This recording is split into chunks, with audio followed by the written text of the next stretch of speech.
இந்தி படங்களுடைய மிக முக்கியமான நட்சத்திரமான அமிதாப் பச்சனோட பணியாற்றிருக்கீங்க. அவர் எனக்கு எப்படின்னாக்கா, அமிதாப் பச்சனோட ஒரு படம் ஏபிசிஎல்னு கம்பெனி ஆரம்பித்தார். நான் அமிதாப் பச்சனோட பெரிய ஃபேனு. ஏபிசிஎல்னு ஒரு படம் கம்பெனி ஆரம்பித்தார். அவங்க கம்பெனிக்கு ப்ரொடக்ஷன் நம்பர் 1 பிரியதர்ஷன் டைரக்ட் பண்ணுறாரு.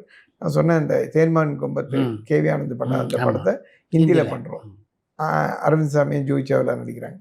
அதுக்கு போய் மீட் பண்ணுறதுக்கு போகிறோம். நான் அப்போ விராசத்தில் எடுத்து அங்கே ஃபேமஸ் ஆகிட்டோம். நம்ம பிரியனும் அங்கே ஃபேமஸாக இருக்கார். நான், சாபு, பிரியன் 3 பேரும் அமிஜியை போய் ஹோட்டலில் மீட் பண்ண போகிறோம். அதுக்கு நாங்கள் புது சட்டையெல்லாம் வாங்கிட்டோம்.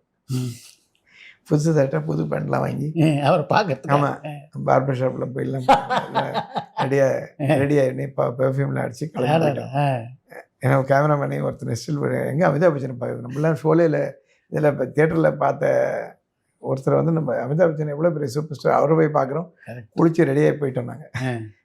மேம்படுத்தப்பட்ட சமூக பொருளாதார வளர்ச்சியை அடைய மக்களுக்கு வழிகாட்டுவதே மக்கள் நீதி மையத்தின் முதன்மை பணி.